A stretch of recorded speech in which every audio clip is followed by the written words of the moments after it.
Je continue, j'avance. Le BPF. Donc, Élise avait des questions, je crois, sur le BPF. Le BPF est-il différent du bilan comptable? Oui, les deux sont corrélés et les deux sont complètement différents. D'abord, ils ne s'adressent pas aux mêmes personnes et en plus, ils ne présentent pas les mêmes éléments. Et je me rappelle d'un monsieur que j'avais eu au téléphone et je lui dis, mais votre BPF, parce qu'il avait perdu son NDA, je ne sais plus. Et je lui dis, mais comment ça se fait? Je lui dis, vous n'avez peut-être pas déposé votre BPF. Il me dit, mais si, il me dit, ça fait 30 ans que j'ai cette société. Mon comptable, il dépose forcément tous les ans le bilan. Ah ben, je lui dis, oui, mais le bilan, ça n'a rien à voir. Les comptes de résultats, ça n'a rien à voir. Je parle du bilan pédagogique et financier. Donc, il faut vraiment dissocier les deux. Ça ne s'adresse pas du tout aux mêmes institutions. Et le bilan pédagogique et financier, c'est une fois par an, en avril, sur la plateforme. Il n'y a pas que le contenu comptable, il y a tout plein d'autres informations. Ah, c'est ce que je dis, ce n'est pas les mêmes institutions et ce n'est pas le même contenu. Alors, il y a une partie du contenu qui est commun, oui, sur la partie chiffre d'affaires et provenance des produits, mais sinon, c'est deux sujets complètement différents. Par contre, faites gaffe, il y a aussi des annexes, des annexes comptables à fournir, à avoir. Il faut que votre cabinet comptable s'occupe de ça. Quand vous faites le bilan, là, je vous parle du bilan comptable et des pièces comptables, vous avez des éléments supplémentaires quand vous vendez de l'activité de formation. Donc ça, il faudra vous rapprocher de vos comptables pour ça, parce que c'est important. Et donc, c'est ce que je vous mets en plus en dernier point, si vous ne réalisez pas d'action de formation ou si vous oubliez de déposer votre BPF, vous perdez votre NDA. Donc, il vaut mieux ne pas oublier de déposer son BPF. Après, moi, j'ai un client à qui c'est arrivé. Il n'a pas oublié, il a voulu le faire. Le truc buguait, il était sur une journée où voilà, il n'avait pas le temps de s'y remettre à deux fois. Au final, le temps a passé et puis c'est passé aux oubliettes. Donc, en général, quand même, vous recevez des courriers pour dire n'oubliez pas de machiner votre BPF, n'oubliez pas quand il y a des relances, d'accord? Donc, normalement, c'est à vous de suivre, mais bon. Il faut bien regarder parce que, enfin, moi, perso, pendant un temps, ça arrivait dans mes spams, ouais. les alertes. C'est pour ça que la meilleure alerte reste la vôtre. Hein. D'accord. Comment rendre mon offre de formation éligible? On va déborder un petit peu sur le temps, je vais accélérer. Pour rendre votre offre éligible au CPF, il n'y a pas 36 façons de faire.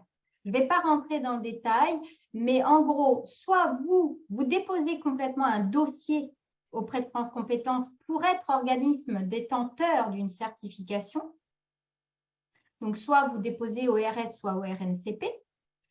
Deuxième solution, parce que ça, c'est une solution, c'est bien, mais c'est très fastidieux et c'est très long et il y a de moins en moins d'accords de données aussi par France Compétences. Deuxième solution, vous faites un partenariat avec quelqu'un qui détient, lui, la certification et vous faites un partenariat avec lui pour préparer en mode formation au passage de cette certification. C'est souvent des partenariats qui sont payants. Mais une location, en gros, de la certification. C'est une habilitation. Ok. Ouais.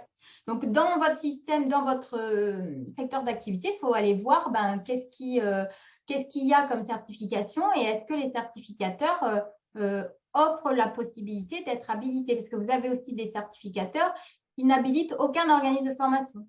Et pour la simple et bonne raison qu'ils sont eux-mêmes organismes de formation et qui ne font pas rentrer de loup dans la bergerie.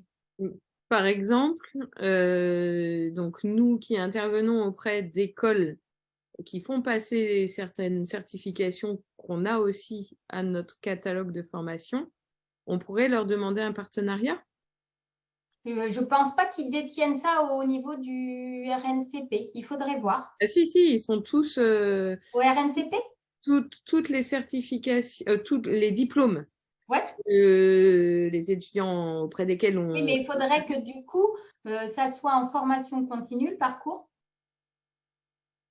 Pour s'adresser à pour que ça soit de la montée en compétences en formation continue, pas en initiale, quoi. Ah oui, on est bien d'accord, mais oui, ça pourrait être possible. Ah oui, d'accord. OK. Je pense qu'il faut voir aussi si c'est son organisme certificateur ou pas. Est-ce que c'est eux qui détiennent la certification ou aussi ils ont fait la démarche auprès d'un organisme certificateur pour proposer la certification. C'est le cas pour les diplômes, Ouais, par exemple. tout à fait. Donc ça, il faudrait creuser, Élise.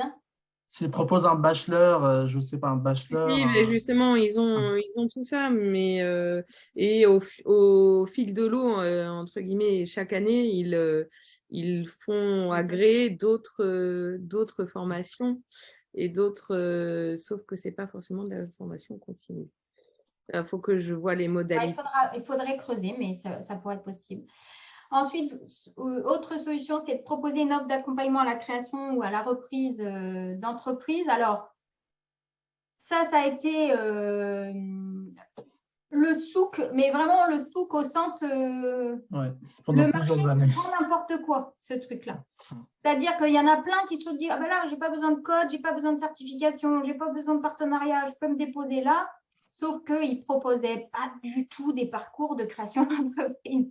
Et en plus, dans le parcours de création d'entreprise, ce n'est même pas des formations métiers, quoi. C'est vraiment de la créa d'entreprise. Donc, de la gestion, du juridique, de la compta, de la création d'entreprise. D'accord? Et donc là, il y a eu un gros ménage de fait en fin d'année. Donc, il y a des règles d'éligibilité. Je vous inviterai à aller voir sur le site d'EDOF. Et enfin, vous pouvez proposer des actions de bilan de compétences. Mais encore là, une fois, c'est très réglementé, c'est très structuré, c'est très cadré. Tout le monde ne peut pas faire du bilan de compétences. On ne se décrète pas bilan de compétences comme ça. D'accord? Il faut avoir aussi Calliope pour la catégorie dans tous les compétences. Cas, alors, Calliope, pour que l'offre elle soit éligible au CPF, le Calliope, c'est la base. J'en parle même pas, ça. C'est-à-dire que. Non, je parle des catégories parce qu'il y en a certains qui n'ont pas. Pour le bilan de compétences. Oui. Et pour les certifications aussi. Hein. Tout comme la VAE. Tout comme la VAE. Oui, c'est ça. Exactement. Combien coûte la certification? Donc, est-ce qu'on a déjà abordé le sujet tout à l'heure, donc je ne vais pas forcément mettre là-dessus. La certification, elle va vous coûter plus ou moins cher en fonction de votre chiffre d'affaires en activité de formation. Parce que vous pouvez faire 300 000 € de chiffre d'affaires, mais 10 000 en formation parce que c'est une activité annexe. Donc, on va s'appuyer sur les 10 000 €, pas sur les 300. Ça dépend du nombre de catégories dont parlait Sad, du nombre de catégories que vous voulez présenter à cette certification. Si aujourd'hui, Élise, vous avez fait action de formation uniquement, mais que demain, vous vous mettez à faire de l'action de formation certifiante RNCP, pas RS, ce n'est pas concerné, mais RNCP, dans ces cas-là, vous aurez une autre catégorie à proposer, à demander au niveau de Calliope, sinon vous serez refoulé. Donc, ça dépend du nombre de catégories. Et si, par exemple, vous êtes nouvel entrant, un nouvel entrant ne paye pas le même prix que quelqu'un qui est déjà dans le truc, parce qu'il y a moins d'indicateurs, etc. D'accord? Donc, en moyenne, mais ça, c'était ultra casse-binette pour moi de vous donner des prix, parce qu'en fait, ça dépend des certificateurs. Vous en avez mais une flopée maintenant de certificateurs Calliope. Donc, le mieux, c'est de faire des devis. Donc moi, je ne fais pas de placement de produits, je n'ai rien à y gagner. Mais j'aime bien travailler avec deux certificateurs parce que j'aime bien leur éthique, j'aime bien leurs valeurs. Il y a Certifopac et CapCert parce que c'est des certificateurs qui sont à taille humaine. Et du coup, voilà, en général, et dont les auditeurs sont vraiment abordables et de très, très bons conseils. Je ne fais pas de pub non plus, mais… Attention, parce qu'un auditeur n'est pas là pour faire du conseil. Hein. Non, quand on fait des audits blancs avec certes, notamment, c'est là par lequel je suis passée, c'est non négligeable. Ouais.